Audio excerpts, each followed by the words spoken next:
Sirotons le houblon, le podcast qui fait glou-glou dans tes oreilles. Salut à tous, c'est Alex du podcast Sirotons le houblon. On se retrouve aujourd'hui pour un nouvel épisode et je suis en compagnie de Jocelyn à la brasserie Effet Papillon. Salut Jocelyn. Salut. Donc comme je le disais, brasserie Effet Papillon, tu es cofondateur de la brasserie, c'est ça ? C'est exactement ça, je suis cofondateur de la brasserie avec Mathilde, ma compagne. Très bien. Pour commencer simplement, est-ce que tu peux rapidement te présenter ? Donc du coup, Jocelyn, donc cofondateur de la brasserie, comme on vient de dire. On a démarré la brasserie en 2017. Et puis, pour ma part, du coup, j'étais brasseur salarié avant qu'on démarre l'aventure. J'ai bossé aux 3 brasseurs sur 2 sites, Avignon Le-Pontet et Lyon-Écully. Et voilà, on a gentiment attendu que Mathilde finisse ses études de manière à pouvoir lancer l'aventure avec chacun notre bagage d'études, plus le bagage brassicole en ayant bossé au 3B. Donc la brasserie, avec Mathilde, vous l'avez donc fondée en 2017. Et ce que tu disais, c'est qu'avant de créer la brasserie, toi, tu avais fait un parcours, donc si j'ai bien suivi, dans un master en droit de la vigne et du vin. J'ai fait mes petites recherches avant et tout. Donc, comme je disais, tu as travaillé... alors, tu as fait une formation chez les Trois Brasseurs, mais avant, quand tu as commencé par bosser en tonnellerie. C'est ça. Et donc, c'est en tonnellerie que tu as fait quoi ? Tu as monté une picobrasserie, non ? Ouais, c'est exactement ça. Du coup, le projet, initialement, il n'était pas... Enfin, il n'y avait aucun projet sous-jacent pendant les études. C'était vraiment juste terminer ses études de droit de la vigne et du vin, pour lesquelles je n'avais pas trop d'espoir de trouver un boulot par la suite, ou alors pas vraiment la volonté si c'était pas l'espoir, et en définitive mon premier stage de fin d'études je l'ai fait à la tonnellerie Nadalier à Ludon-Médoc, et comme ça faisait pas un temps plein, le sujet pour lequel il m'avait recruté, il m'avait proposé de faire un mi-temps qualité juridique, on va dire, et un autre mi-temps fabrication, dans un premier temps d'une picobrasserie, de manière à faire des essais bière et bois. Tout simplement parce que eux avaient déjà la matière première, le bois, et ils voulaient essayer de trouver des nouveaux marchés. Donc du coup, ils m'ont proposé ça. La première partie du stage, ça a donc été vraiment, à proprement parler, la construction d'une machine. Et une fois que la machine a été construite, il a fallu se lancer dans la fabrication d'un mou, les fermentations et l'incorporation du bois aux différentes étapes du process de fabrication. Et en définitive, il s'est avéré que plus on avançait dans le projet brassicole avec la tonnellerie, plus je me rendais compte que j'y trouvais davantage un attrait dans ce projet-là plutôt que dans le projet qualité ou juridique. Donc le projet, très vite, je me suis rendu compte que le droit, c'était bien d'en avoir fait des études, c'était sûr que j'allais pas en faire une carrière. Et puis en définitive, en ayant déjà mis le pied à l'étrier là-dedans, j'ai voulu aller plus loin dans l'expérience, et une pico 100 litres, c'était sympa pour démarrer, mais voilà, assez rapidement, il a fallu un peu se professionnaliser. Donc s'en est suivi du coup une période de stage à la brasserie Gascona à Pessac, et à la brasserie La Débauche à Angoulême. Je pense qu'il n'y a pas trop besoin de les présenter. Ouais. Et voilà, et à l'issue de ces stages, j'ai fait le DU opérateur de brasserie à La Rochelle, et ensuite j'ai été recruté par les Trois Brasseurs. Ok. Et donc c'est vraiment pendant ce boulot en tonnellerie que tu as découvert le monde de la brasserie ? C'est exactement ça. J'aimais bien aller au pub et boire des bières, mais ça se limitait vraiment à ça. J'avais jamais eu la curiosité d'aller plus loin dans la méthode de fabrication de la bière. J'étais même à l'époque un peu plus spécialisé dans le vin, même si c'était très, très amateur.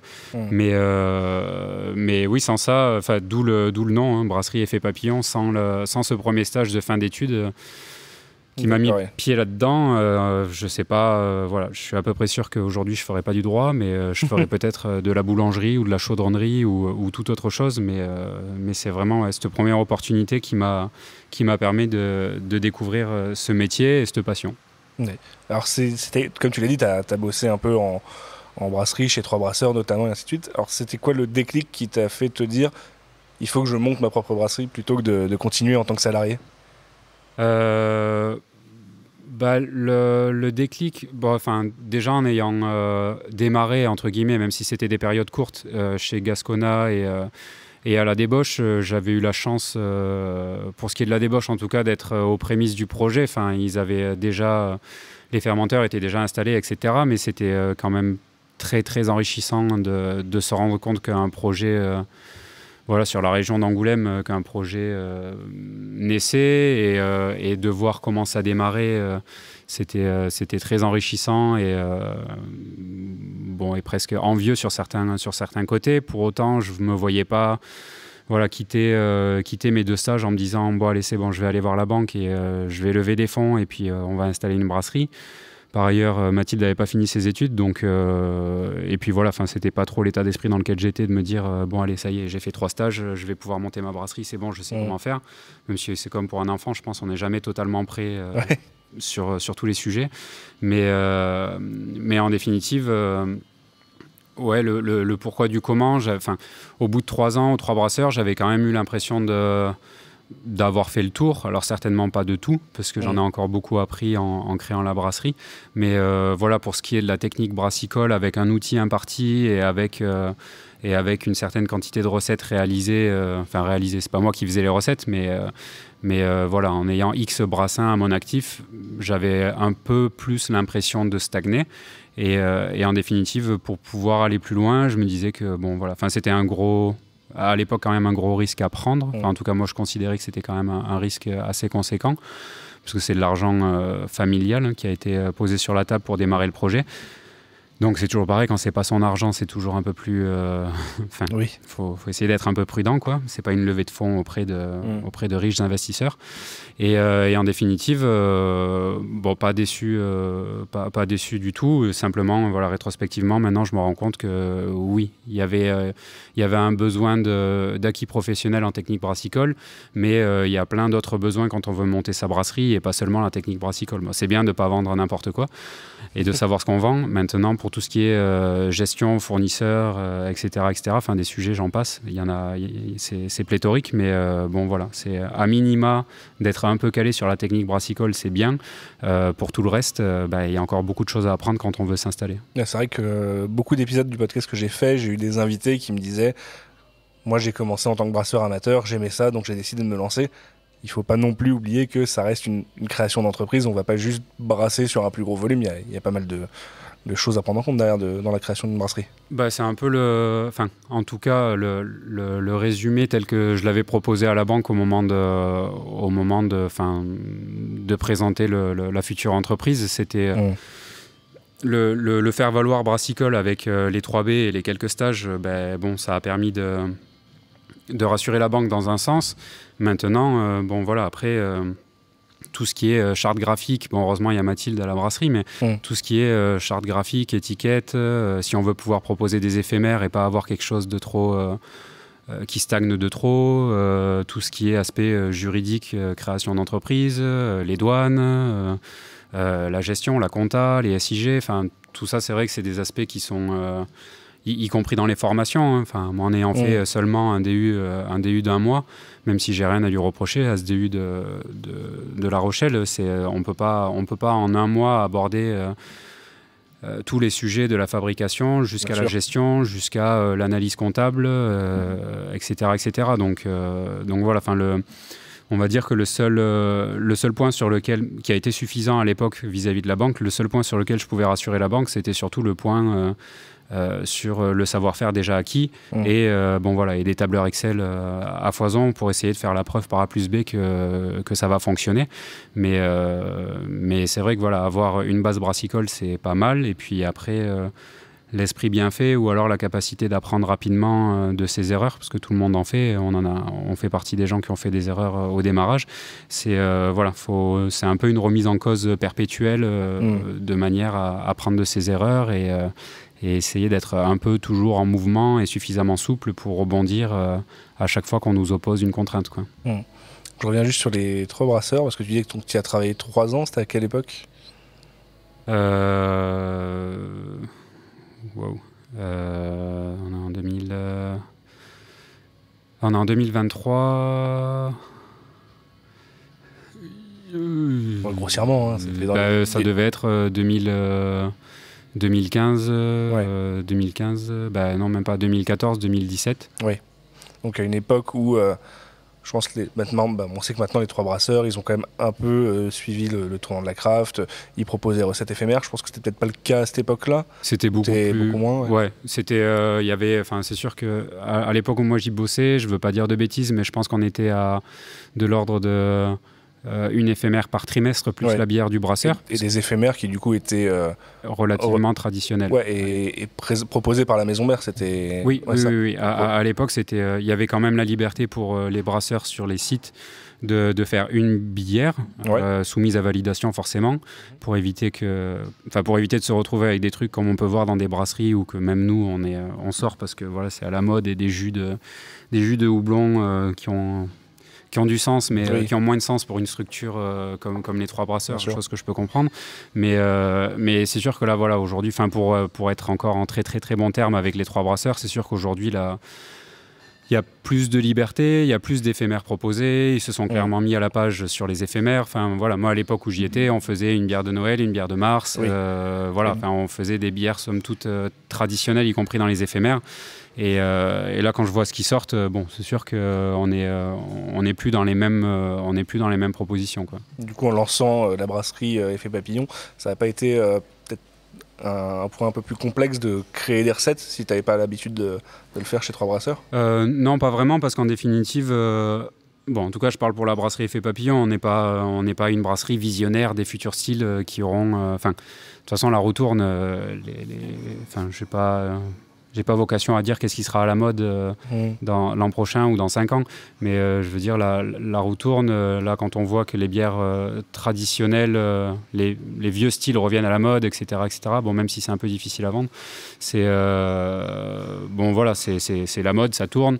De toute manière, j'ai pas l'impression que le marché français soit un gros marché initiateur de nouveautés. On est quand même... beaucoup de brasseries sont quand même, nous inclus, je nous inclus là-dedans, sont largement inspirés de ce qui se fait outre-Manche ou outre-Atlantique. Donc, il y a cette pression en moins qu'on avait au démarrage de se dire, si on regarde à l'ouest ce qui se fait aux États-Unis, on aura déjà X années d'avance, sans avoir la prétention que les premières IPA ou les premières NEPA qu'on est sorties étaient du niveau de ce qui se faisait aux États-Unis à l'époque où on a démarré. Mais en attendant... j'ai pas l'impression que le marché français soit tant initiateur de nouveautés, donc en définitive, et après les techniques, de toute manière, il y a beaucoup à s'enrichir en discutant entre collègues brasseurs.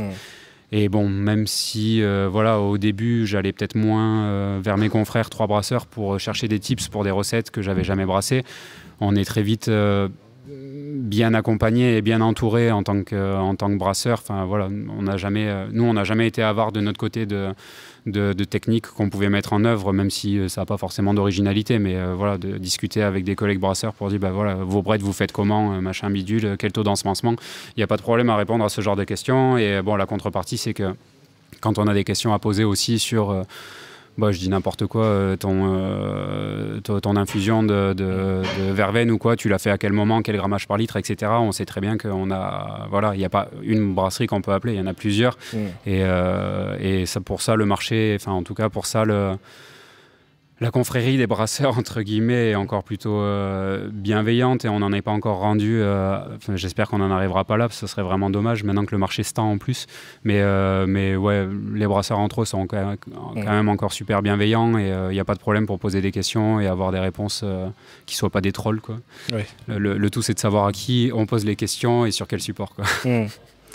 Alors, tout à l'heure, tu as donné un petit élément de réponse, mais... pourquoi le nom de la brasserie Effet Papillon? On connaît tous le dicton petite cause, grande conséquence, mais... C'est en définitive, c'est ce stage de fin d'études où moi on me propose un truc en fin d'études de droit, un peu pompeux, prout-prout, tout ce qu'on veut. Quand on fait des études de droit, on le reconnaît, on le reconnaît pas. C'est vrai que je m'y retrouvais, j'ai bien aimé faire ça. J'ai pas trouvé ça facile, c'est pas par facilité que c'est plus par défi que je me suis dit que j'allais aller au bout de cette aventure. Mais c'est vrai que dès que j'ai pu trouver une issue de sortie pour essayer de me diversifier et être un peu plus dans l'artisanat et un peu plus les mains dans le cambouis et un peu moins dans... il y a besoin de réfléchir pour faire de la bière, mais je veux dire... j'ai trouvé ça plus enrichissant pour un épanouissement personnel de fabriquer quelque chose, dans un premier temps une machine et dans un second temps des recettes, plutôt que juste réfléchir réfléchir pour faire de l'interprétation de texte et expliquer à des gens voilà ce que vous êtes en train de lire que vous comprenez pas, moi je le comprends, ça veut dire ça.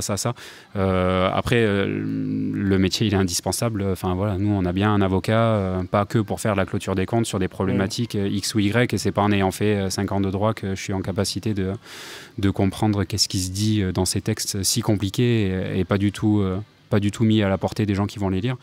Et je me suis perdu dans mon explication. Tout ça pour dire que sans ce stage de fin d'études, en définitive, il y avait peu de chances que je me lance dans la bière, parce que c'était pas une passion. J'aimais bien boire de la bière, mais c'était pas une passion. Je sais pas si on peut être passionné par boire de la bière.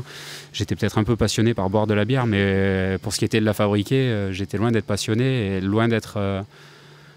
d'avoir les connaissances, où j'avais pas eu la curiosité encore de réfléchir à ces process. Et c'est vrai que sans ce premier stage, certainement que je serais artisan, mais certainement dans toute autre chose, quoi. Au moment où tu as découvert du coup l'univers de la création de brasserie, de la bière et ainsi de suite, toi tu consommais plutôt quoi comme style de bière? De la petite pale ale, de l'IPA, ça dépend si on se positionne avant mon stage de fin d'études ou après mon stage de fin d'études. C'est vrai que dès qu'on met le doigt dans la machine, on va très vite aller goûter des styles un peu moins conventionnels et essayer d'écumer les caves pour essayer de trouver des trucs un peu originaux, même si c'est des vieux styles, de la Rouge des Flandres, des trucs vraiment acétique, très houblonné, amer ou autre, mais c'est vrai qu'avant ça, je consommais de la bière de pub, tout simplement. C'est du coup durant ce stage de fin d'études que tu as découvert la craft? Oui, clairement. Clairement, parce qu'en définitive, avant ça, je me limitais à ce qui était servi dans les pubs où j'allais et ça me convenait très bien. Et j'ai pas... Sachant que j'étais pas plus intrigué ni par la fabrication ni par le goût, c'était plus un moment plaisir, un moment plaisir pour du partage. Ce que je buvais m'allait, donc je m'étais pas plus posé de questions, quoi. Ouais. Comment ça s'est passé pour la création de la brasserie, en termes d'un peu de tout, quoi, d'installation, trouver un local, choix du matos, comment on crée une gamme et à quel public on veut s'adresser, tu vois. Comment ça a été pensé de ton côté avec Mathilde? Ouais, mais là, faudrait beaucoup de temps pour répondre de façon exhaustive à la question. Le gros avantage, c'est que... Enfin, le gros avantage. La façon dont on a fait les choses avec Mathilde, c'est qu'elle finissait ses études, elle a eu le temps de préparer sa partie. Moi, j'étais au 3B. Mais j'ai eu le temps aussi de monter pas mal. Enfin, tout le background, c'était surtout du tableur Excel, en définitive, pour faire tout ce qui est outils coût de revient, tout ce qui est business plan, etc. Où, j'ai bien aimé ne pas trop... la CCI propose ça, plein d'organismes proposent. Je ne suis pas un grand expert d'Excel, mais j'aime bien. Et en définitive, j'ai trouvé super, au moins aussi enrichissant de travailler sur du tableur. De toute manière, aujourd'hui, en outil analytique comptable, je suis toujours, pas sur les mêmes tableurs que le démarrage, mais c'est vrai que s'y confronter en amont du projet, c'est pas du temps perdu, parce que c'est, quoi qu'il en soit, il n'y a pas, à mon avis, il n'y a pas de gérant d'entreprise qui peut juste faire un rendez-vous comptable par an en se disant c'est bon, du coup on verra l'an prochain. C'est tellement surtout en ce moment avec l'inflation, c'est tellement du pilotage au mois le mois, voire trimestre après trimestre. On est quand même obligé de vraiment faire attention aux chiffres, au coût de revient, etc. Donc la grosse période d'amont et qui était concomitante avec les 3 brasseurs, c'était vraiment une période de construction d'outils tableur Excel. C'est ces mêmes outils qui m'ont permis d'aller, qui nous ont permis d'aller voir la banque et d'obtenir des fonds. Et après, construction de la gamme, la gamme a déjà pas mal bougé depuis le début. Elle va encore bouger pour l'année 2024. Même si on sort d'une période relativement stable, mais je crois que la première gamme, c'était une American Pale Ale, une India Amber Ale, un Porter Et je crois que c'était ça. Non, il devait y avoir d'autres refs, mais bon, voilà, le porter, on l'a très vite sorti de la gamme parce que ça tournait pas. En dehors du porter, toutes les autres refs. Ah, si, il y avait une bière de blé, mais qui était houblonnée aussi, genre une wheat pale ale, une wheat IPA. Enfin, pas amère, c'est pas une wheat IPA, mais du coup, on s'est aussi très vite rendu compte que en dehors de ce porter, tout le reste tournait autour du houblon. Et de par le fait qu'on était en refermentation bouteille, très rapidement, on s'est rendu compte que bon, c'était bien si on mettait du houblon. Maintenant, on n'arriverait jamais à en extraire la quintessence de par le fait qu'on soit en refermentation en bouteille. J'ai toujours pas les tips pour y arriver, hein, donc s'il y en a qui savent faire, je suis plutôt envieux. Maintenant, on est en ISO, mais bref. Mais voilà, après, construction d'une gamme, mais où on s'est très vite, une fois confronté au marché, on s'est très vite rendu compte qu'il allait falloir la remanier. Tout ce qui était partie graphisme avec Mathilde qui a trouvé un super graphiste pour nous aider à concevoir la charte graphique et les premières étiquettes. Les seules étiquettes que Mathilde n'a pas fait, c'est les 4 ou 5 premières qui ont été sorties pour la brasserie. Et après, toute la partie commerciale sur laquelle on n'est quand même pas très bon, Mathilde et moi, et c'est pour ça que la première personne qui nous a accompagnés et la première personne qu'on a recrutée, c'était pour l'aspect commercial. Et où là, vraiment, même si à l'époque, c'était beaucoup plus facile, j'ai envie de dire, qu'aujourd'hui, de par le fait qu'il y ait moins de concurrence et que... et pour tout un tas de sujets, c'est vrai que aller chercher du client, c'est vraiment l'aspect peut-être qu'on avait le plus négligé. Sur un tableur Excel, c'est très dur. Je me souviens encore du nombre de jours de prospection par semaine au vu de l'outil de production qu'on avait. Du coup, ça permettait de faire X prospects par jour avec un taux de transformation à X%. Ça permettait de se dire, et avec un panier moyen de temps, ça permettait de se dire, toutes les semaines, on va rentrer ça comme nouveau client, etc. etc. Bon, il s'est avéré que c'était faux de bout en bout. Tout est faux quand on construit un prévisionnel. Mais alors, la partie commerciale, c'était vraiment la partie où on était... le plus à côté, mais vraiment loin. Bon, même si on a réussi à le rattraper d'une manière ou d'une autre assez rapidement en rentrant chez des distributeurs, chose qui n'était pas trop escomptée au démarrage. Mais voilà, bon, j'en passe parce qu'il y a plein d'autres sujets, mais en définitive, l'amont est assez important et c'est vrai que le temps... S'il y a des gens qui écoutent ce podcast et qui se disent sur quoi est-ce que je dois axer mon temps libre, si j'en ai, pour monter mon projet, énervez-vous sur du tableur Excel pour du prévisionnel, franchement, parce que après, si vous n'avez pas le background brassicole, essayez de vous coltiner des bouquins illisibles pour comprendre comment faire de la bière, quoi. Ou vous faites des stages dans des brasseries, mais vraiment la partie analytique et compta, vu comment les marges sont serrées en ce moment et vu comment les prix sont volatiles, je pense que c'est vraiment pas du temps perdu de consacrer pas mal de temps à ça au démarrage. Après, vous voulez établir sur une gamme, je considère qu'il n'y a pas besoin de 6 mois pour établir une gamme, et puis de toute manière, passer 6 mois à établir une gamme pour se rendre compte au bout de 3 mois de création qu'il faut la remanier, là pour le coup, ça sera pour moi un peu du temps perdu, quoi. A contrario, monter des tableurs Excel, comprendre comment ça fonctionne, la compta, et avoir un outil de pilotage qui soit un peu puissant, entre guillemets, je trouve ça... en tout cas, ça permet de pas trop aller dans le mur. C'est toujours plus utile à long terme, en tout cas. Ouais, de se rendre compte quand on va dans le mur, ce qui est pas mal. Ouais. Quel était le public qui était visé du coup au lancement de la brasserie? Parce qu'on était dans une période, on disait 2017, où la craft avait déjà connu, on va dire, c'est peut-être sa première vague en France d'installation de brasserie, mais on n'était peut-être pas encore non plus dans les brasseries qui étaient à orientation très public beer geek à cette époque-là. Toi, quand avec Mathilde, vous avez lancé la brasserie, c'était quel était l'objectif d'aller chercher quel genre de style, quel public C'était quand même assez polissé, peut-être un peu trop polissé au démarrage. On a toujours... je pense que c'est toujours un peu l'étiquette, abstraction faite des brettes ou des produits un peu chelous qu'on sort. Mais le leitmotiv au démarrage, c'était quand même de faire en sorte de rendre des produits inconnus avec des noms à consonance anglophone, accessibles pour des clients qui sont des clients lambda, tes parents, mes parents, des gens qui n'ont pas forcément vocation... qui ont toujours été chercher leur bière au supermarché sans se poser la question parce qu'il y avait écrit une marque et bleu, blanc, rouge dessus et ça leur convenait.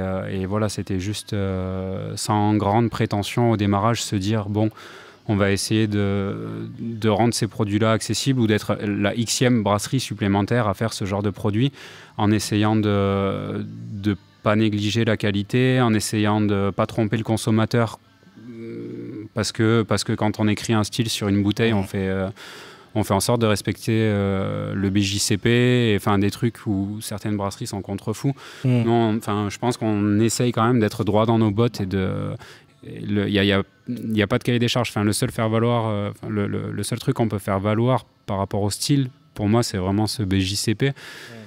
On n'a pas vocation, comme je disais tout à l'heure, à créer des nouveaux styles. Donc, quand un style il est créé et il est encadré, entre guillemets, bon, je veux bien qu'on prenne quelques libertés, mais voilà, c'est cool si le consommateur, on lui dit c'est ça une IPA, et de se dire ok, ben alors c'est ça que j'aime, je vais aller chercher toutes les IPA de ma région pour goûter qui fait quoi. Et puis en définitive, quand dans la région y a une brasserie qui propose une IPA qui est pas du tout amère, ou alors une IPA dans laquelle il y a 0,5 g par litre de dry hop, bon ben ok, très bien. Bon, après le client se fait son avis, mais bon, ça induit aussi le fait que il y a des produits qui peuvent être proposés à des prix qui sont pas forcément en plus de ça, on est en bio, donc on se tire une balle dans le pied tout seul. Mais je veux dire, voilà, c'est pas faire la part belle au marché, et c'est pas trop respecter le produit que de pas respecter le seul cahier des charges, qui est pas contraignant certes, mais le seul cahier des charges qui peut nous driver en définitive. Donc ouais, le leitmotiv du démarrage, c'était vraiment faire en sorte, ça n'a pas vraiment bougé, hein, en dehors des brettes, faire en sorte de faire des produits droits dans leurs bottes, qui sont en corrélation avec un style, qui respecte le style, et avec un rapport qualité-prix qui soit cohérent. Okay.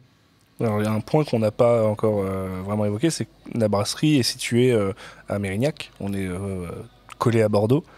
C'est pas trop compliqué de vendre de la bière dans un pays qui est imbibé par le vin?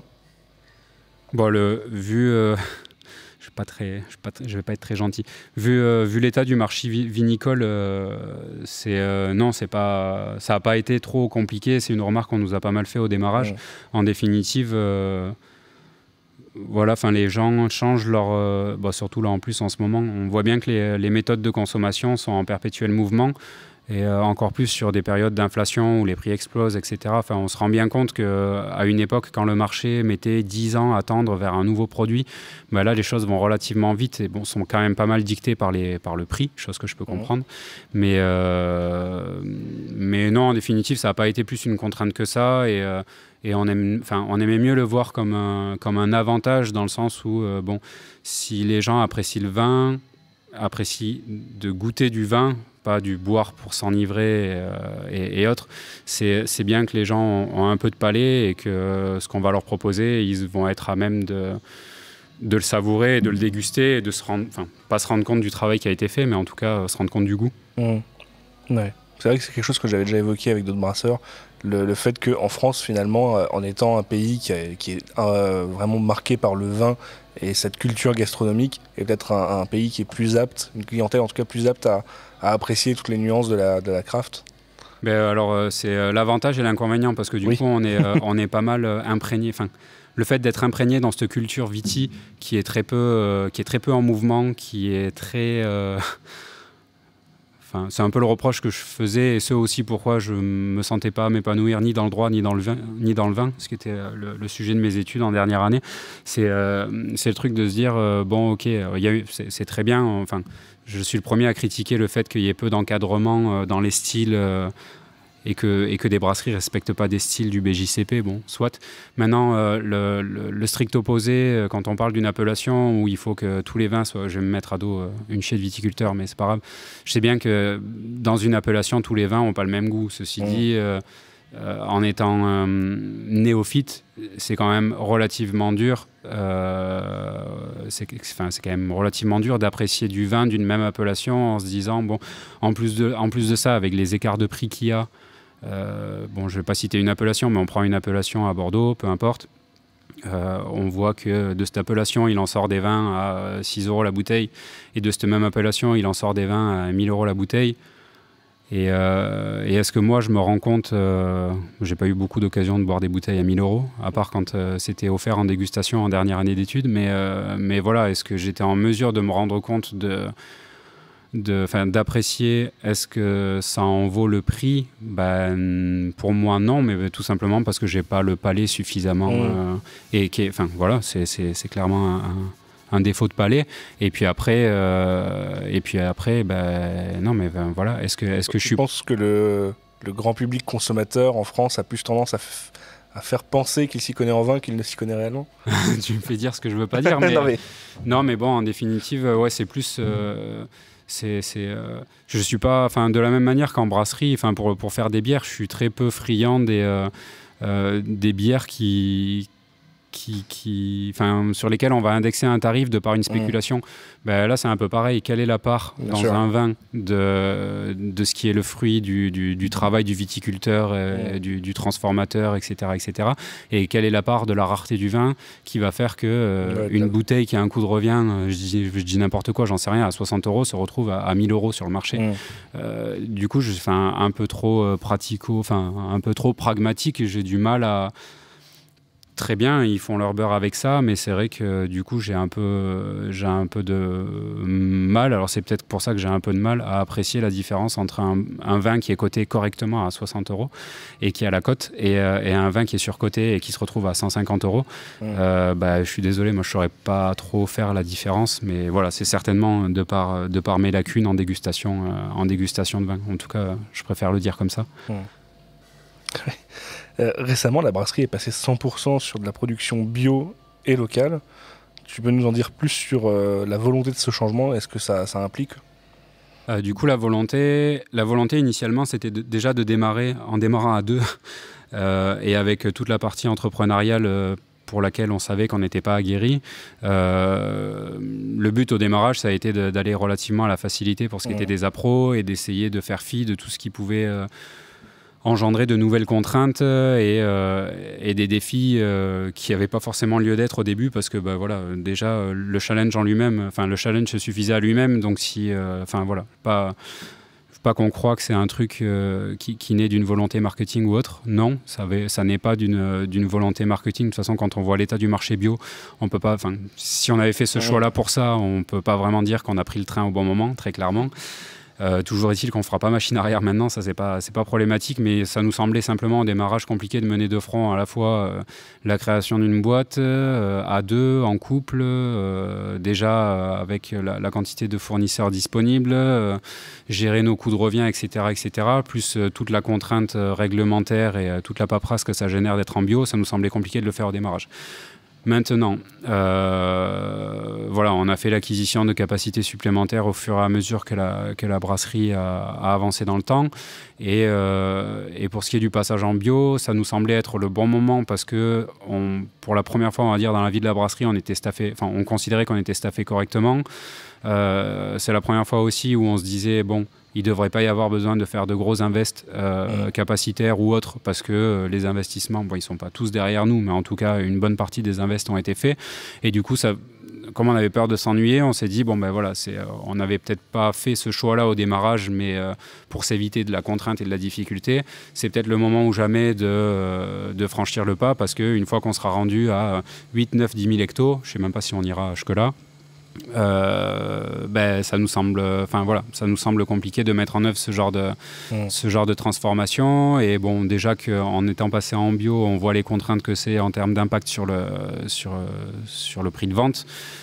C'est bien d'arriver à mener ce changement là. Ça nous semble pas forcément très opportun au vu du marché sur le bio, mais c'est pas très grave. Et puis après, pour le reste, le pourquoi du comment, clairement, on a fait le choix de passer avec... donc au passage en bio, on a continué d'acheter nos maltes à une malterie belge qui vient de se faire racheter par une grosse malterie. Je ne sais pas si on peut citer les marques. Oui, bien sûr. On peut citer les marques. Donc on passait par Château et par Soufflet, tout simplement.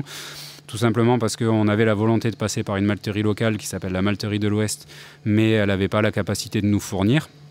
Il a fallu attendre cet hiver qu'ils doublent leur capacité. Et là, ça y est, on bosse maintenant avec eux en exclusivité. Enfin, on bosse exclusivement avec leur malt sur le Pils, le Munich, le blé.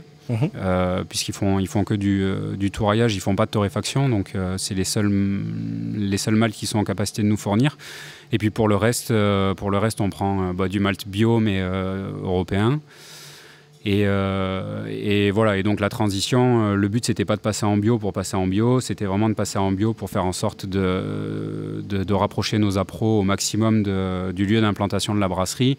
Bon, pour ce qui est de la céréale, c'est relativement facile avec maintenant la capacité de la malterie de l'Ouest. Pour ce qui est du houblon, c'est un peu plus compliqué, même si voilà, on est en train de s'engager de plus en plus avec Open, terre de houblon. Et puis bon voilà, comme le houblon ça pousse pas, c'est long, c'est une liane, ça met 3 ans à avoir des rendements corrects, etc. Elles ont un bon aperçu de leur capacité sur les années à venir, donc on est en train de gentiment s'engager avec elles. Et bon, de par la croissance, on se désengage pas de Yakima, pour ne pas les citer, mais voilà, on essaye en tout cas pour ce qui est des recettes qui nécessitent pas de houblon américain, il n'y a pas de raison qu'on passe pas par des houblonnières locales, et on est très content de bosser avec Open. Et après, pour le reste, on sait qu'on ne peut pas se passer de houblon américain sur X style. Donc oui, on va continuer de faire des IPA avec du mosaïque et du citra américain, même si il nous tarde que des houblonnières françaises arrivent à en sortir et du plus que correct, de manière à pouvoir se détacher au maximum de ce marché américain et faire en sorte de faire si c'est pas du local, du français, quoi. Bien sûr. Depuis la création de la brasserie, donc en 2017, la brasserie elle-même a quand même pas mal évolué. Maintenant, il y a un beau local, on a 3 cellules différentes, il y a eu l'installation d'une nouvelle embouteilleuse il y a à peu près 1 an, et un local à part, là où on est en ce moment pour enregistrer, qui est le bar Effet Papillon. Autour de tout ça, il y a quand même une gamme, on l'évoquait tout à l'heure, permanente, qui est assez resserrée. Si je dis pas de bêtises, il y a une lager maintenant qui est pareil, assez récente, c'est peut-être la dernière venue de la gamme. Oui. Il y a la Pale Ale, la IPA, l'Amber Ale, la Wheat Ale et un Stout. La Stout, ouais. C'est quoi la proportion de la production entre gamme permanente et éphémère? Gamme P, ça va être quand même, si je dis pas de bêtises, de l'ordre de 75% du volume. Et tout confondu, fût, bouteille, si on prend l'intégralité de nos gammes, le lager et l'IPA en fût doivent représenter 55% de notre volume. Okay. Donc la gamme permanente est relativement resserrée. L'offre n'est pas pléthorique sur la gamme, mais voilà, telle qu'elle, elle suffit à elle-même. Et bon, de toute manière, c'est elle qui nous permet d'aller tirer les volumes, quoi. Et après, si je peux rebondir sur l'évolution, dans les locaux, etc., c'est vrai qu'on a eu l'opportunité, et surtout beaucoup de chance. Et là, c'est vraiment une chance parce que c'était impossible de le prévoir. On a eu la chance de démarrer avec une cellule déjà carrelée, ce qui était un gros avantage, déjà avec des drains au sol, déjà avec une arrivée de gaz, sachant qu'on a une salle de brassage, on chauffe gaz, on chauffe direct. Tout ça, c'était tout ça à la limite. C'était dans le cahier des charges du bâtiment qu'on recherchait. On a juste trouvé le bâtiment en adéquation avec notre cahier des charges. Par contre, pour ce qui est des locaux supplémentaires, c'est vrai qu'on a eu la chance d'être accompagné par notre bailleur qui nous a laissé prendre les locaux les uns derrière les autres, même si là aujourd'hui il nous dit stop.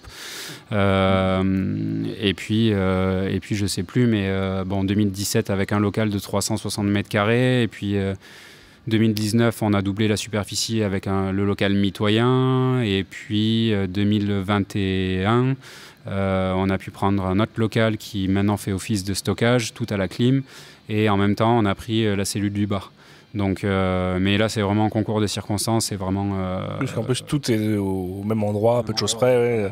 Et le bar qui est un peu en face, mais sinon, c'est. Ouais, tout est collé, quoi. Mais là, c'est vraiment un concours de circonstances. Et bon, on peut dire qu'on a été très, très, très chanceux parce que si on avait encore. Clairement, s'il avait fallu prévoir un déménagement au bout de 2 ans, ça aurait été compliqué, quoi. Et là, on a juste de la chance. Il faut bien que ça arrive de temps en temps. Je voulais évoquer aussi un peu la brasserie au travers de ces brassins éphémères et des bières éphémères qui sortent, parce qu'il y en a quand même un petit paquet. Alors c'est peut-être pas aussi prolifique que des brasseries comme Piggy qui va te sortir 4, 5, 6 éphémères par peut-être semaine limite, mais il y a quand même de quoi faire. J'ai l'impression que le leitmotiv de la brasserie dont tu me parlais tout à l'heure, de faire des choses simples, accessibles, se retrouve quand même également dans la gamme éphémère. Alors, on va avoir des recettes parfois un peu plus exubérantes ou engagées, mais sans être non plus à faire des des bières à la pizza comme Mogwai ou des bières au Schtroumpf comme Iron. Donc ouais, c'est quoi la vision au travers de cette gamme éphémère? C'est pareil, c'est d'aller faire découvrir des nouvelles choses à un public que vous avez déjà touché avec votre gamme permanente, ou il y a autre chose? Non, ouais, c'est clairement ça. Alors après, certains diront qu'on ne veut pas se mouiller, et c'est peut-être un peu la réalité aussi. Ou alors qu'est-ce qu'on peut entendre d'autre comme critique? Non, ouais, qu'on veut pas se mouiller, ou qu'on veut être, qu'on n'est pas très novateur. Disons que, on a suffisamment. J'ai l'impression qu'avec le programme Barrique, on a déjà de quoi, entre guillemets.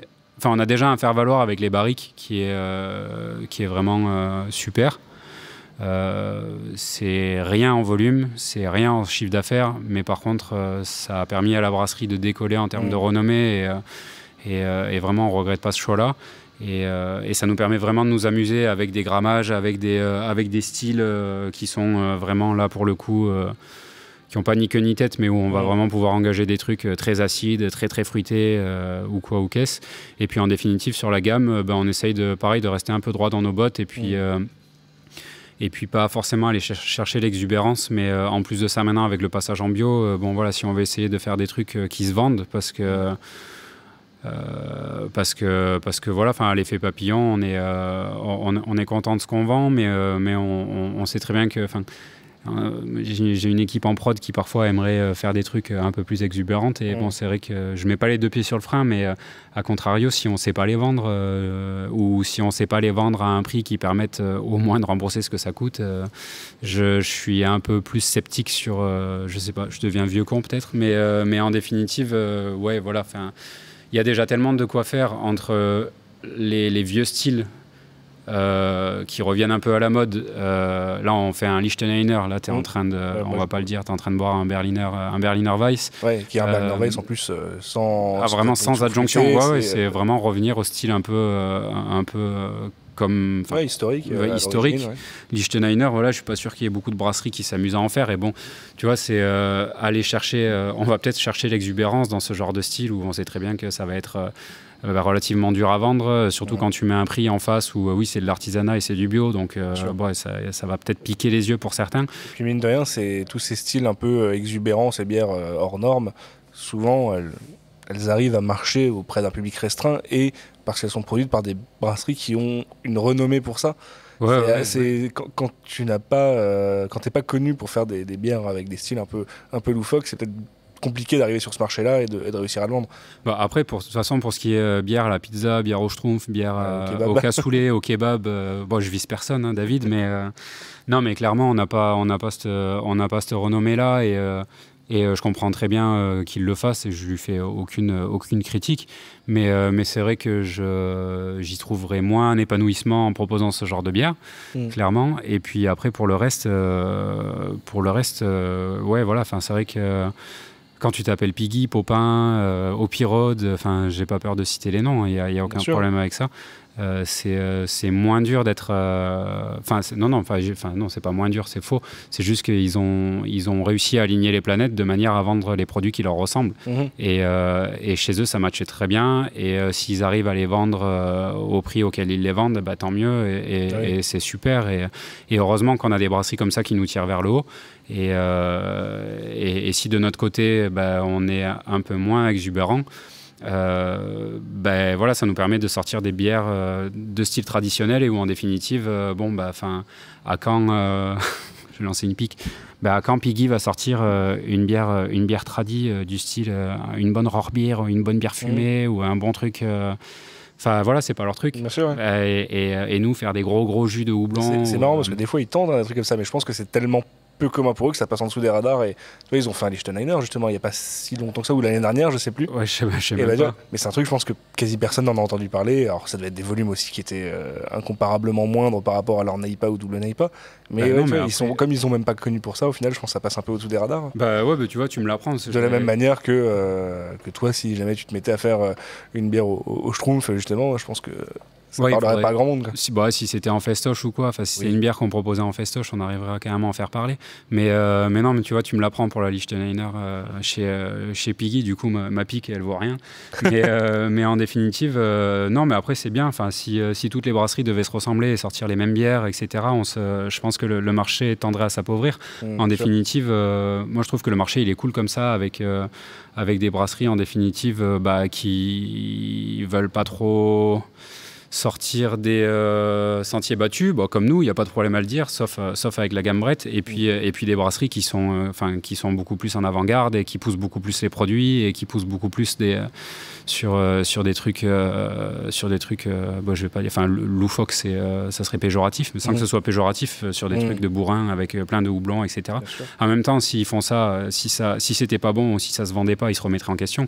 C'est bon et ça se vend. Là, ça serait, je vois pas pourquoi ils devraient changer les styles qu'ils fabriquent, de la même manière que nous. Je considère que c'est bon et ça se vend. Ouais, alors, donc, cela dit, tu as évoqué des brasseries, notamment Piggy, Popin, Hoppy Road, qui se sont bien fait connaître, entre autres pour leur bière houblonnée. Récemment, on vous a vu aussi sortir des bières houblonnées. Il y a eu une première série avec une IPA et une IPA, une DIPA, qui était d'ailleurs pour la première série en canette. Je crois qu'elle a été abandonnée depuis. Mais en tout cas, moi, à titre personnel, sur les dernières houblonnées que j'ai pu goûter des Faits Papillons, il y avait notamment la série de l'année dernière où il y avait eu Mega Giga Iota, avec une IPA, double IPA et une triple IPA. Moi, j'avais trouvé ça super bien fait, ultra accessible dans le sens où ça représenterait très bien le style. Ce que tu disais, le leitmotiv de la brasserie, ça représentait parfaitement le style sans être non plus trop contraignant pour un public non initié et à des tarifs tout à fait convenables. Alors pour que les tarifs restent convenables, on fait plus de canettes, tout simplement parce qu'on n'a pas d'outils. C'était la question. Alors du coup, pourquoi avoir commencé à faire une vague en canette et avoir abandonné ce choix-là? Alors du coup, le choix il est relativement simple. Quand on a voulu vraiment démarrer à faire ce genre de style, on était encore en fermentation bouteille, donc c'était inenvisageable de faire ce genre de style en refermentation bouteille.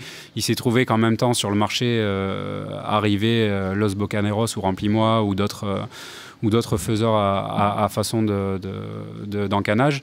Et puis en définitive, on a bossé avec eux, on a fait quelques séries avec eux. Et puis en définitive, entre-temps, on est passé en ISO. Entre-temps, on a acheté un beau bébé qu'il faut qu'on fasse tourner, dans lequel il faut qu'on fasse passer des bouteilles parce qu'il faut amortir le matériel. Et puis surtout, c'est toujours pareil, c'est le constat de... on s'est fait un peu des sueurs froides sur les premières NEIPA qu'on a conditionnées en bouteille, et puis il s'avère que il y a vraiment aucun problème de tenue dans le temps, il n'y a aucun problème de rendu gustatif, il n'y a aucun problème d'oxydation. Je dis pas qu'il n'y a pas une bouteille de temps en temps qui sort oxydée, c'est bien évidemment, mais je veux dire, c'est toujours pareil. Faire un format canette. On a fait le choix d'acheter une belle ligne d'embouteillage. Si on avait fait le choix de faire de la canette, on aurait peut-être acheté une embouteilleuse plus petite et une encanneuse en même temps. Il se trouve que le choix a été grandement orienté de par l'ergonomie qu'on voulait y mettre. Et voilà, on préférait acheter une ligne complète avec un dépal et une encaisseuse plutôt que d'acheter une embouteilleuse seule, mais où il faut 2 opérateurs en entrée et 2 opérateurs en sortie, plus une encanneuse où il faut 3 opérateurs en entrée et 4 en sortie. Voilà, on était, encore une fois, peut-être un peu trop pragmatique. Du coup, en attendant, on ne fait pas de canette, mais en attendant, je considère que le rendu qu'on a sur nos NEIPA qu'on sort en canette, qu'on sort en bouteille, il est très, très satisfaisant, et même après 9 mois, il n'y a aucun problème. Donc voilà, c'est... Pour un public un peu geek qui maintenant est 100% initié à la bouteille, à la canette, qui voit que ça partout, voir des NEIPA et double NEIPA arriver en bouteille, c'est peut-être un peu perturbant et pas forcément engageant. Cela dit, auprès d'un grand public, je pense que tu as encore plus de facilité à toucher les gens avec de la bouteille qu'avec la canette. Ouais, après c'est toujours un peu dans la même veine de rendre le produit accessible et bon voilà, final, toujours pareil, tes parents, mes parents, tu les fais passer à de la bière qui est trouble et dans une boîte. Comme d'hab, je vais dire ok, on n'est pas trop initiateur de nouveautés et on pose pas trop nos couilles sur la table, soit, pourquoi pas, mais en attendant, si on veut essayer de parler au plus grand nombre et de proposer au plus grand nombre sans choquer et en laissant les gens y venir et y revenir. Et c'est pas grâce à nous que les gens vont passer à la canette puisqu'on n'en fait pas, et c'est pas grâce à nous que les gens vont boire de la NEIPA parce que c'est une éphémère sur tous les je sais pas combien. Mais en attendant, par rapport à la gamme qu'on a et par rapport à la diversité de bières qu'on propose, on est à peu près à 2-3 nouveautés par mois. et on arrive à s'y tenir. Ça me semble cohérent, mais pourquoi mettre en avant davantage les NEIPA plutôt que des styles traditionnels, plutôt que des acides, plutôt que des brettes? Bon voilà, c'est juste qu'on aime bien être un peu touche à tout. Par contre, là où on se fait violence, c'est faire en sorte que les bières soient les meilleures possibles, peu importe le style. Et c'est vrai que, sans faire un quelconque reproche, c'est cool. Enfin, moi, je trouve que c'est cool en expérience brasseur quand tu es opérateur. Je suis encore opérateur. C'est cool d'essayer d'être bon dans tous les styles. En tout cas, le moins mauvais possible, on va dire. Et je trouve ça cool aussi d'exceller dans un style comme Piggy avec le houblon. Mais je trouve ça encore plus enrichissant. Et c'est peut-être pour ça que je retranscris peut-être un peu trop aux équipes, mais je trouve ça encore plus enrichissant d'essayer de comprendre la mécanique de la fabrication d'une bière sur un panel super exhaustif de bières, de diversité de bières, plutôt que d'être expert d'un style de bière. Ça ne veut pas dire que parce qu'ils sont experts de NEIPA, ils ne savent pas faire autre chose. Je sais très bien qu'ils savent faire. Enfin, tu leur fais brasser tout ce que tu veux, ils sauront le sortir proprement. Mais c'est vrai que nous peut-être qu'on y trouve plus notre compte. Et je pense que ça permet aussi aux clients de s'enrichir peut-être davantage en ayant, sur un panel d'éphémères qu'on propose, en ayant la possibilité de goûter à peu près à tout. Oui, bien sûr. Et puis pour englober un peu tout ça, on parlait du fait que avec tes bières, tu aimais bien t'adresser aussi à un public assez généraliste, en tout cas pas forcément initié et aller chercher le grand public. Piggy, à côté de ça, ils font des NEIPA en canette qui touchent un public bière geek. Autant aller chercher ces mêmes bières mais sur un autre créneau. C'est quitte à faire des NEIPA, autant les faire découvrir à d'autres personnes et pas aller sur un marché qui est peut-être déjà presque saturé. Déjà saturé. Je sais pas. Après, je pense que Piggy, de toute manière, ils vont avoir vocation à, puisqu'on parle d'eux, à vraiment faire en sorte que le style et la canette se démocratisent à 200%. Et en ça, ils sont plutôt... en ça, ils ne sont pas tout seuls, mais je veux dire, en ça, ils sont plutôt novateurs et pour le coup, ils prennent le risque et je pense que ça va vraiment payer et c'est cool pour eux. Mais non, à côté de ça, nous, ça nous va bien. Voilà, style, ouais, pourquoi pas. Aller toucher, et après, c'est toujours pareil, aller toucher les bières geeks. Du coup, ok, alors on n'est pas en canette, du coup ça va être plus compliqué. On est en bio, donc déjà ça rajoute une contrainte, pas de rapport qualité-prix, mais en tout cas de qualité des ingrédients qu'on touche.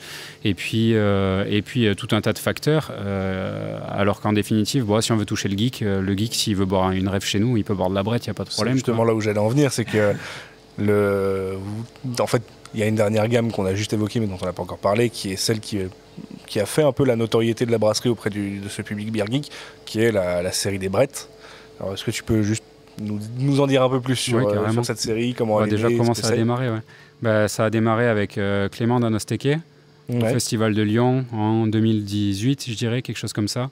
Où avec Mathilde on faisait un peu on a bu tout un tas de bières tout au long du festival. Et puis on a bu beaucoup de houblon, beaucoup de jus de houblon. Je ne sais pas si à l'époque il y avait beaucoup de NEIPA, je pense qu'il n'y avait pas tant de NEIPA que ça, mais on a bu beaucoup de trucs et beaucoup de trucs qui nous semblaient se ressembler les uns des autres. Et puis avec la contrainte qui était la nôtre de refermentation bouteille, on était bien fan de ces produits super houblonnés, mais on ne voyait surtout pas comment le mettre en œuvre sans avoir trop de déperdition aromatique. Donc en définitive... moi, je me suis surtout attardé sur... je ne sais pas si à l'époque ça s'appelait les Wild Ale, mais je me suis surtout attardé là-dessus sur des bières sauvages de Anosteke. Et c'est vrai que ça a été un peu la révélation par le goût et par le fait que c'était aussi différenciant et aussi différent de tout ce qu'on avait pu goûter. Et j'ai trouvé ça cool qu'une brasserie comme Anosteke arrive sur un festoche comme ça, alors qu'ils peuvent proposer tout ce qu'ils veulent comme style. De toute manière, ça sera bien fait. Il n'y a pas de souci, mais d'arriver sur un festival comme ça en proposant ce genre de produit, moi à l'époque j'avais été complètement subjugué et par le produit et par la brasserie qui les sortait. Et voilà, en plus ça permettait de mêler les barriques dans tout ça, ça permettait de donner encore plus un sens à l'implantation qu'on avait à Mérignac à côté de Bordeaux, etc. Donc en fait on a fait le point sur le trajet retour, on était en mode ok, le marché est en train de grossir, il y a de plus en plus d'acteurs, le niveau tire vraiment, vraiment vers le haut. C'est quoi nos faiblesses? C'est le fait qu'on était en refermentation en bouteille, c'était pas très compliqué à identifier. C'est quoi l'avantage qu'on a? On est à Bordeaux, on veut bien faire passer des saloperies dans notre embouteilleuse, ok, on va prendre le risque. Là, pour le coup, c'était un gros risque et ça nous a fait des grosses sueurs froides. Enfin, je ne suis pas sûr que beaucoup de brasseries seraient prêtes à conditionner des brettes dans leur embouteilleuse qui leur sert à conditionner leur core range et de l'IPA et du lager. Enfin, clairement, on a fait ça quand même un petit bout de temps. Cela dit, c'est plus le cas maintenant. Là, maintenant, du coup, on a splitté. On a 2 embouteilleuses différentes. On a un chai qui est complètement dissocié, enfin complètement séparé. Tout ce qui se passe dans le chai, une fois que ça sort de là, c'est conditionné. Enfin, je veux dire... on est beaucoup plus safe dans nos procédés. C'est des pompes dédiées, c'est des tuyaux dédiés. Enfin, je veux dire, il n'y a rien qui traverse la brasserie qui n'est pas capsulé et fermé hermétiquement. Mais du coup, on rentre de ce festival et on voit ce projet-là grandir un peu dans nos têtes avec Mathilde en se disant, il faut arriver à se différencier en faisant du houblon dans une embouteilleuse atmosphérique. Je vois pas trop comment. Par contre, se différencier en faisant des brettes, sachant qu'à l'époque, je sais pas, en dehors des Belges, en dehors des gueusiers, pour moi, sur le marché en France à l'époque, il n'y avait pas grand monde qui en faisait à part Anosteke. Vous étiez assez précurseur là-dessus. Même Anosteke, je pense que leur programme était quand même assez confidentiel aussi à cette époque-là. Oui, il y a moyen. Tu parles des Wild Ale, maintenant on entend parler depuis peut-être 2 ans, 3 ans. Non, mais c'est pour ça. À l'époque, ça s'appelait pas les Wild Ale. Je pense pas. Mais ils en sortaient déjà, des brettes. Et de toute façon, on trouve toujours. On n'a jamais été précurseur au point d'être les premiers à faire quoi que ce soit. Non, bien sûr, mais je veux dire, en trouver l'inspiration avec Clément et avec Anosteke qui est vraiment une super boîte. Et quand je disais qu'on pouvait bien s'entendre avec des brasseries, et où là, il n'y a aucun problème d'entente, si on a des questions à peser, on sait qu'on peut les poser. Et en définitive, on a pas mal axé là-dessus. Et là, aujourd'hui, c'est un chai... les brettes, c'est un chai avec 155 barriques et 4 gros contenants, 2 foudres et 2 cuves tronconiques bois. Et en définitive, c'est cool, quoi. Et c'est cool d'être vraiment aussi... méticuleux et pointilleux dans ce qu'on fait en cuve en inox avec des saccharos normales, la diastase si on va faire de la saison ou quoi ou qu'est-ce. Et puis se dire que là sur le programme barrique, vraiment il n'y a pas vraiment de limite en termes de coût. C'est sûr que c'est confortable de pouvoir travailler comme ça. Après on essaie on fait en sorte de ne pas se foutre de la gueule des gens sur les tarifs qu'on propose aussi. Mais on a vraiment pris ce qui nous semblait être le contre-pied à l'époque, où tu avais toutes les brasseries naissantes qui voulaient sortir du houblon, du jus qu'il faut boire dans les 3 mois, etc. Et à contrario, la brasserie Effet Papillon, qui n'a rien compris, qui fait des bières qui font vieillir 8 mois dans des barriques, alors que c'est le démarrage du projet, donc ça fait beaucoup d'argent qui dort, et avec des bières qui sont limite meilleures au bout d'1 an et demi. On trouvait le contre-pied plutôt rigolo, et en définitive, le marché nous l'a plutôt bien rendu. C'est un pari qui s'est révélé pas forcément un mauvais choix, puisque on voit que les Wild, c'est quelque chose qui a vraiment explosé là, sur ces 2-3 dernières années. Ouais, alors du coup, c'est vrai que j'ai du mal à suivre. C'est cool maintenant qu'il y a des brasseries qui se montent et qui font que ça. Je me souviens de, je sais plus, pas des chutes cascades aux États-Unis ou une brasserie, je sais plus, pendant le CBC où j'avais été visité, il y avait que des vinaigres à boire à l'époque. J'étais pas du tout prêt, avec un palais beaucoup trop néophyte pour ce genre de produit. Et je me demandais quand est-ce que ça allait arriver en France, ce genre de brasserie, parce que j'avais du mal à imaginer quel pourrait être le marché. Et puis en définitive, voilà, ça se fait bien, et je trouve ça courageux, comme des brasseries qui se montent et qui font que des lagers, des brasseries qui se montent et qui font que des sauvages. Je trouve ça cool, audacieux, bien sûr. Et super enrichissant pour le marché, quoi. Donc c'est cool. Pour toi, là, actuellement, ça représente quoi la gamme Brett c'est aussi bien en termes, je sais pas, commercial que toi personnellement je peux pas négliger le fait que, ça peut que prendre une grosse part dans mon affect vis-à-vis de la brasserie, parce que quoi qu'il en soit, c'est ce qui nous a fait décoller en termes de renommée. Ce qui est non négligeable, et puis ce qui était le pari initialement, d'arriver à se différencier. Donc vraiment content que ce projet-là ait pu aboutir et arriver à l'objectif, qui était l'objectif initial. Et puis en définitive, pour le reste, quelle part ça a, ça représente rien. Hein. Des fois, enfin, on nous prend quand même pas mal pour des ovnis. Immobiliser 200 mètres carrés pour foutre des barriques et une embouteilleuse qui dort parce qu'elle tourne une fois par trimestre. Enfin, c'est beaucoup d'argent immobilisé. Mais voilà, enfin, pour rien au monde, et même si demain on devait déménager, la part impartie aux brettes et aux sauvages, j'aimerais bien qu'elle puisse grossir à la même, avec la même envergure que la brasserie, quoi. Je trouve ça cool. Puis de la même manière, on fait toujours pas d'export. Voilà, moi, exporter notre lager, ça serait vraiment un non-sens, mais exporter notre IPA de la gamme, ça serait un non-sens de la même manière. Les seuls... je trouve que c'est un peu nos seuls produits avec une vraie valeur ajoutée qui peuvent pas, en l'occurrence, être brassés, qui ont une typicité telle que, oui, c'est dur d'en trouver. Tu peux pas en trouver dans les 25 brasseries régionales de la région d'à côté, quoi. Ouais, donc, pour toi, c'est un style, c'est une gamme qui est imprégnée quand même du terroir local. Ouais, et puis c'est surtout la seule gamme qui aurait vocation à être exportée pour moi si jamais demain on devait partir à l'export, quoi. Parce que pour le reste, je trouverais ça... on peut pas... je vais mettre des gens à dos, parce que si un jour on exporte de notre IPA, on va nous dire oui, mais je me souviens, tu avais fait un podcast, tu avais dit que tu n'enverrais pas ton IPA en Belgique ou je sais pas où. Ouais, envoyer notre IPA en Belgique, il y a certainement pléthore de brasseries belges qui sauront la faire mieux, tout simplement, parce qu'une fois qu'elle sera rendue là-bas, elle aura fait du transport, elle aura fait ci, elle aura fait ça, etc. etc.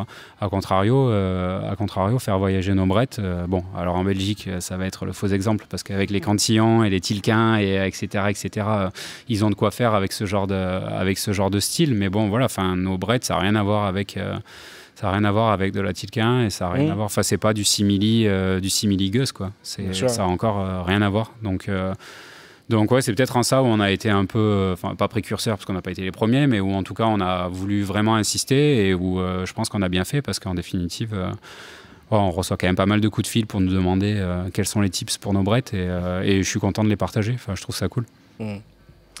Et j'en reviens du coup maintenant là au local où on est dans le bar.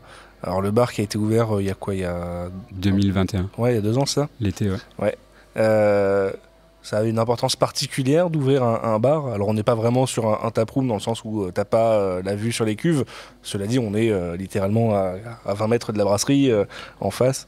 C'était vraiment volonté d'ouvrir à côté de la brasserie et d'avoir un bar dédié à la brasserie. Ouais, non, ça on avait, on s'était, rétrospectivement, s'il fallait refaire l'effet papillon en sachant ce qu'on sait aujourd'hui, certainement qu'au lieu d'avoir l'équivalent de 8, 9, 10 000 hectos de capacité, peut-être qu'on se serait limité à 2 ou 3 000 hectos de capacité, mais avec un bar qui dépote dès le début. Il se trouve que le choix, on l'a pas fait comme ça au démarrage, et même si on regrette rien, s'il fallait refaire, on referait certainement ça différemment.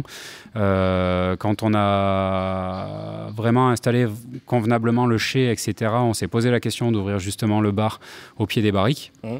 Et puis comme les barriques, c'est super gourmand en emplacement au sol, etc., on a eu l'opportunité de prendre un Xème local, donc celui dans lequel on est là. Oui, ce qui nous semblait... Déjà, ce qui nous semble cool, vraiment, dans la vie de tous les jours, c'est de se dire que les bières qu'on vend, elles passent dans notre bar. Le fait qu'elles passent dans notre bar, si on a on est toujours content d'avoir des retours clients quand quelque chose ne va pas. On est surtout content de se rendre compte, mais pourquoi ça ne va pas ? Parce que nous, moi je vais au bar, j'essaie de me tirer une panne du produit pour lequel tu me dis que ça ne va pas. Je te confirme, ça ne va pas. Ça permet de se rassurer sur pas mal de trucs.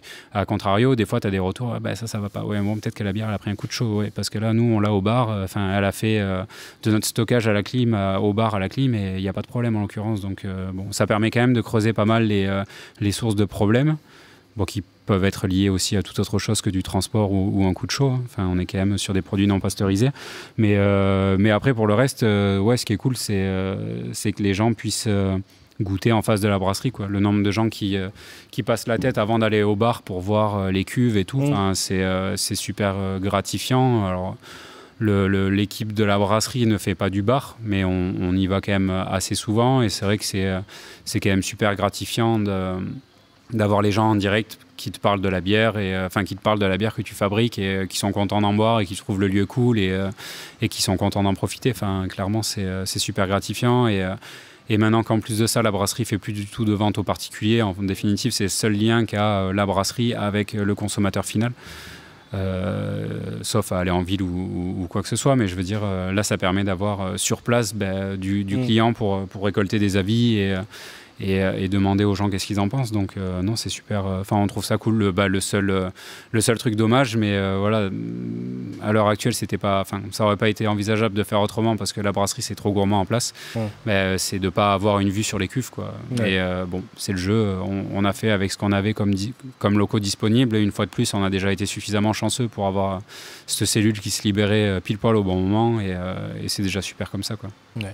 Est-ce que tu penses que là, actuellement, 2023, pour quelconque brasserie qui se lancerait, avoir un bar ou au moins une taproom sur le lieu, c'est quelque chose d'indispensable dans la création d'une brasserie ? Moi, mon avis, c'est que si on devait rebrousser chemin et remonter à 2017, on le ferait comme ça. Mais si on devait monter une brasserie aujourd'hui, on axerait peut-être la brasserie sur du quasi 100% consommation sur place. Je me vois mal refaire le boulot qu'on a fait. Non pas que c'était...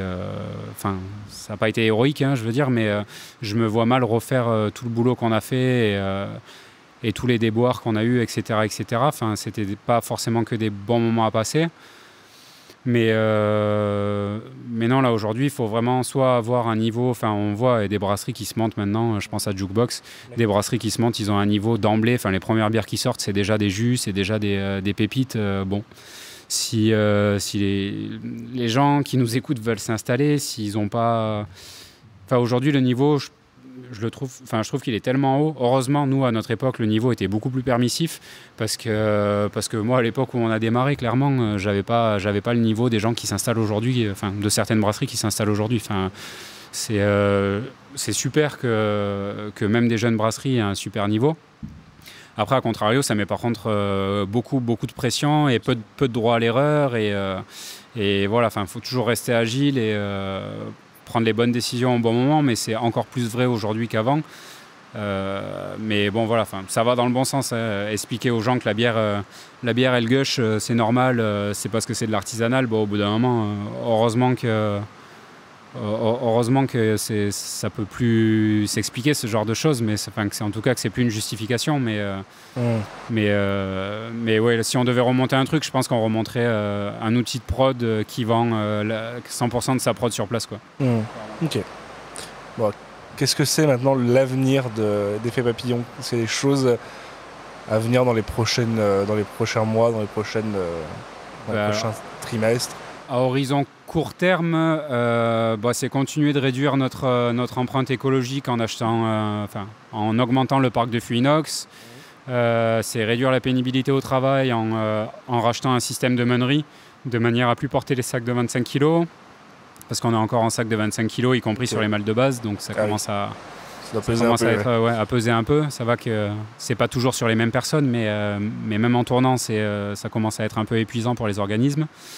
Et à horizon moyen terme, ça serait commencer à solder les emprunts qu'on a souscrits les uns derrière les autres, de manière à se dire qu'on déménage dans des locaux à nous, mais sans se mettre particulièrement de pression sur une date, mais juste se dire, voilà, les investissements, ils vont se solder. On est plutôt d'accord avec Mathilde pour dire que si là on a 9000 de capacité, on ne veut pas aller chercher 25 000 de capacité, c'est relativement clair dans notre tête, même si ça a vocation à bouger, parce que c'est le genre de sujet où tous les 6 mois on change d'avis. Je rebondis sur ce 9000 de capacité, parce que c'est la capacité max brassable avec le matériel actuellement, mais sur 2023, on table plutôt sur 4005, sachant que tout simplement, on a beaucoup de marge de progression et les investissements ont été faits en conséquence de cette capacité. Donc voilà, le bloc de conditionnement qu'on a, c'est un bloc qui peut largement nous suivre jusqu'à 10 000 hectos. Et quand je donne 9000, c'est une cote mal taillée. En gros, si la brasserie tournait toute l'année à 100%, chose qui ne peut pas arriver, sinon en hiver tu surstockes et en été tu es en rupture toute l'année, tu es en rupture tout l'été. Voilà, c'est en gros, on a 11 000 de capacité en cuverie si ça tournait tout le temps. Maintenant sur le réalisable entre guillemets, sans externaliser du stockage, avec les locaux qu'on a, etc. Je pense qu'on peut aller chercher 8000 sans trop de problèmes. Et le matériel est là, avec toute la partie meunerie. Ça va aussi réduire la pénibilité et on devrait pouvoir y arriver. Après, on ne se met pas la rate au courbouillant pour y arriver. La situation financière est stable, c'est toujours très fragile en termes de trésor, mais comme toute boîte qui progresse, enfin toute boîte qui fait de la transformation et qui progresse, je pense que là il n'y a personne, encore plus dans l'artisanat et encore plus sur cette période d'inflation. Mais voilà, on a encore tous les feux au vert par rapport à la banque, tout le monde nous fait confiance, on n'a pas besoin d'investisseurs, on n'est toujours pas à la recherche d'investisseurs. C'est très bien comme ça, si ça peut le rester, c'est encore mieux. Et voilà, nous, là où on veut arriver à aller, c'est à un horizon où on n'a pas besoin encore de quadrupler l'effectif, de quadrupler la capacité, etc. Je suis toujours très, pas circonspect, mais je suis toujours très dubitatif parce que je donne un avis qui est le mien. Mais les boîtes comme Brickhouse qui naissent et qui explosent du jour au lendemain, je suis dubitatif parce que personnellement, je me verrais pas, je ne sais pas comment ils font humainement, mais moi, j'y arriverais pas à doubler du staff d'une année sur l'autre. Quand on voit comment on essaye d'intégrer les gens et la moindre personne supplémentaire, ce que ça génère, etc., en termes d'intégration, en termes de connaissance de l'état d'esprit de la boîte, etc., je vois vraiment, nous, on n'y arriverait pas. On ne saurait pas le faire, cette croissance. Donc, c'est pareil, il en faut pour tous les goûts, et il en faut pour toutes les boîtes. Le tout, c'est qu'on ne se mette pas en danger. Ce n'est pas le cas. On ne se met pas en danger, il n'y a pas de problème. Donc, on va continuer de croître à allure constante et très lentement par rapport à certains. Mais ça, c'est pas très grave. Et puis voilà, si l'effet papillon, dans 10 ans, c'est une brasserie qui s'est remis une salle d'emprunt, mais pour être propriétaire de ses locaux, avec encore un peu plus d'équipement, avec plus d'ergonomie, etc. Mais voilà, pas pour aller chercher des 50 000 hectos, c'est pas notre volonté. D'accord. Super. Moi, j'ai fait à peu près le tour de ce que j'avais abordé. Je ne sais pas si toi, il y a des points en particulier que tu aurais voulu aborder pour clôturer. La bise aux brasseries que j'ai citées. Pour le coup, c'est des gens avec qui on s'entend bien. Ouais. Et en tout cas, merci beaucoup, Jocelyn, pour l'accueil et pour le temps. Merci à vous. Et on se dit à bientôt. Yes, à bientôt. Allez. Salut.